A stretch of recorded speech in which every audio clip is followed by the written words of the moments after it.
What's going on, everybody? Welcome back to another video.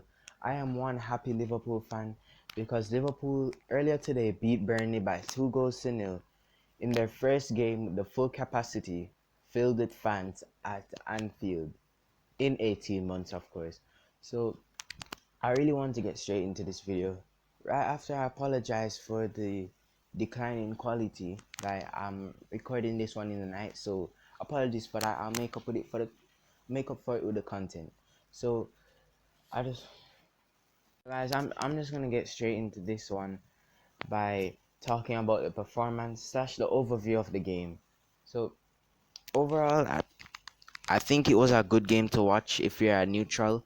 It was a very interesting contest, and from a Liverpool fan perspective, I'm missing the badge, yo. From a Liverpool fan perspective, I really think it was a good performance, especially in the second half. In the first half, um, it was rather even. Well, I'm not gonna say even because Liverpool were always favorites based on how the game was panning out, but it wasn't the most. Let's just say it wasn't the most comfortable game to watch as a Liverpool fan, especially compared to last week's game against Norwich.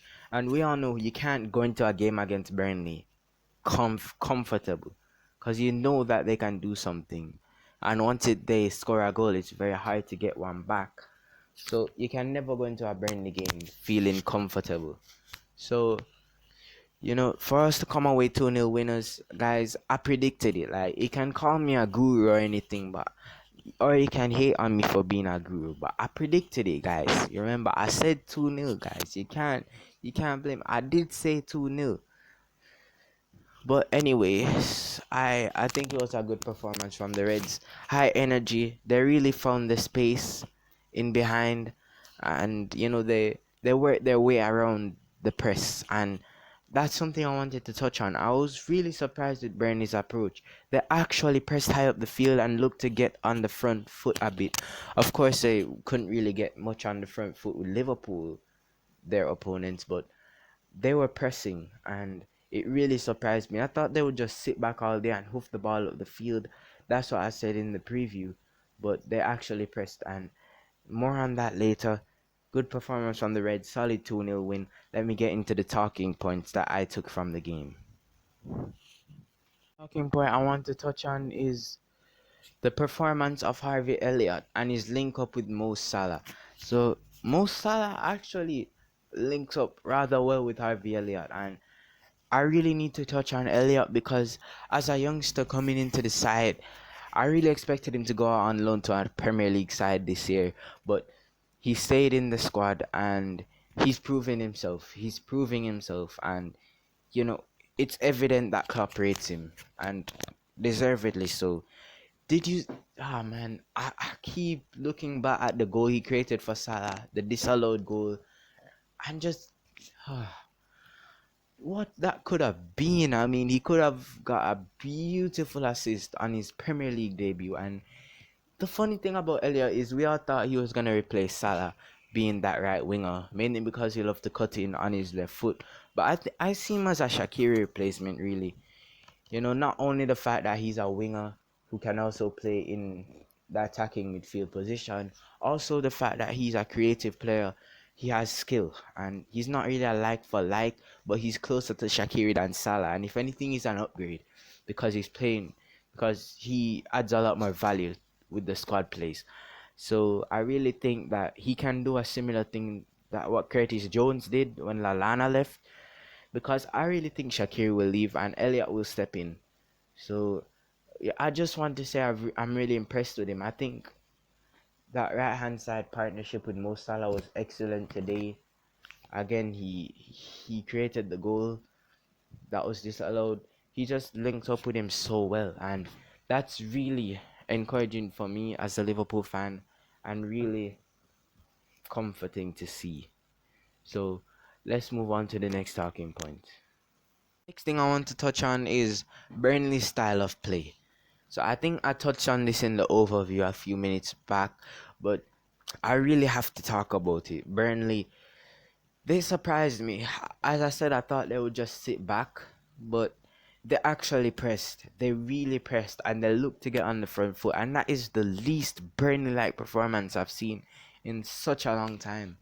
And this really leads me into my third point. And I really could have joined them into 1 point, but I thought they were really too. It was too much to join into 1 point.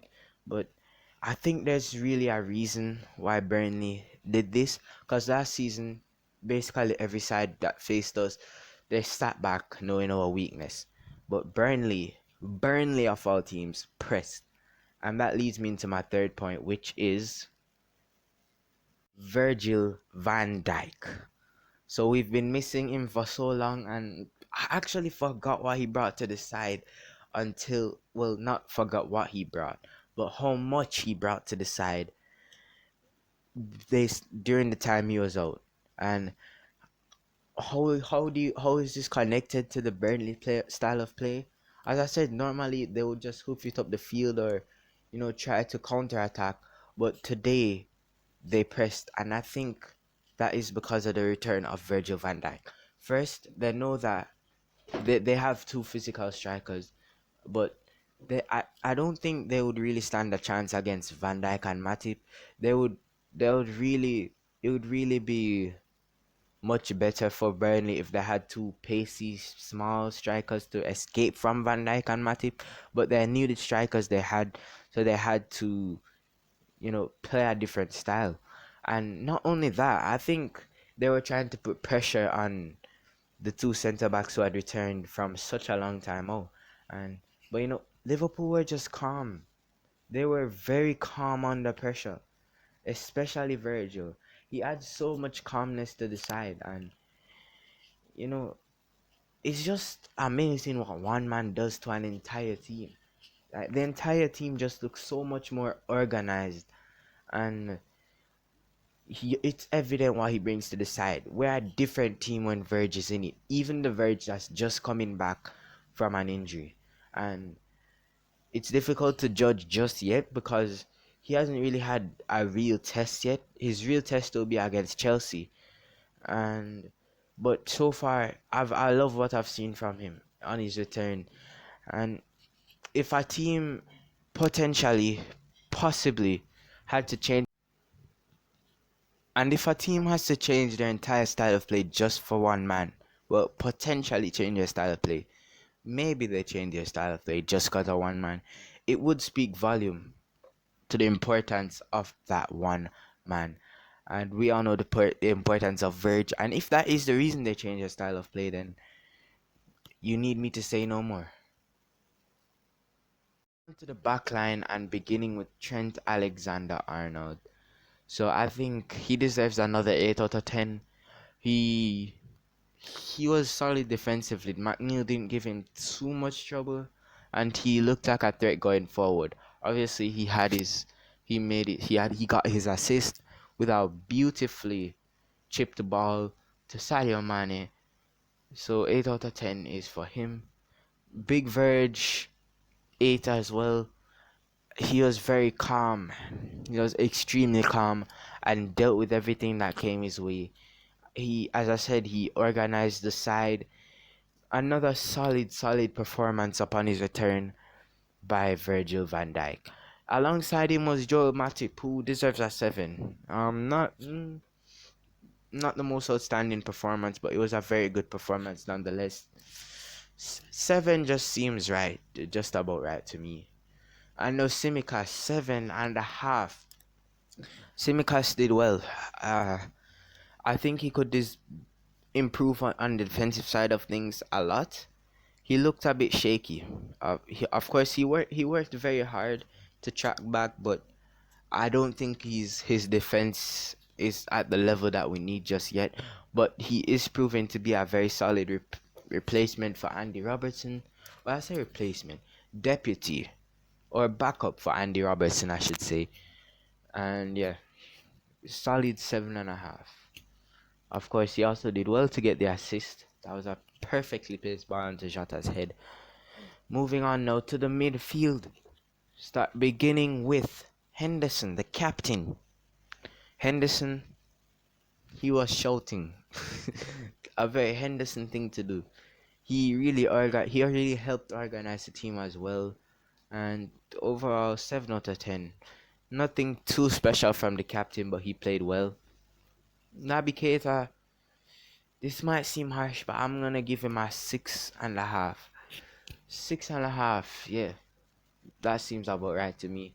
Sounds harsh, but he played with a bit of energy, but he's still not the Naby Keita that was in preseason, and we need that Naby right now. Klopp is obviously having faith in him, and you have to back the manager's faith with performances, which he isn't giving right now.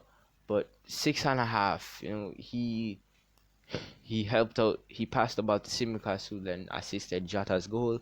But overall, it wasn't nothing too special from him. He also, I realized he slowed down the play a lot when he got the ball.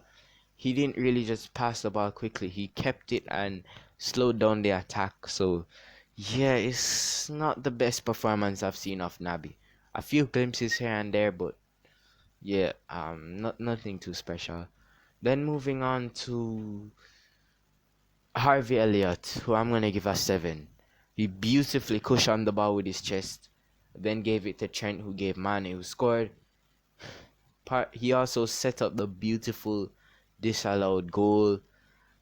Overall, as I said, he linked up very well with Mo Salah. He looked bright. 7.5 for Harvey Elliott seems about right. Mo Salah scored a beautiful goal that was disallowed, but at overall 7. He worked very hard, and he had a few chances.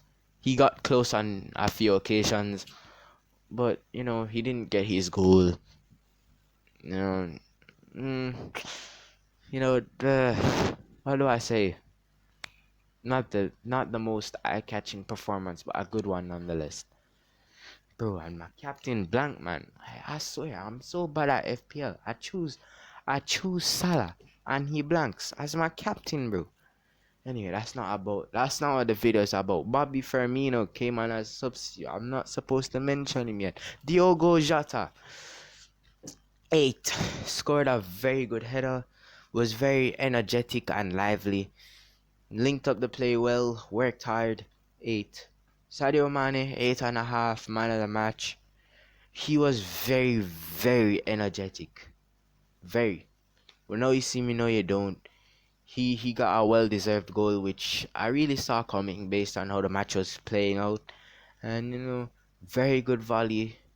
Overall, a very good performance from Sadio. Alright guys, so that's going to be the end of today's video. I really hope you enjoyed it. Please leave a like and subscribe. Stick around for more content, which will only get better as we go along. Please comment down below what you thought about the match as always, and also what you think could improve my videos. Don't feel free to leave your suggestions in the comment section. I will always consider them. And till next time, YNWA.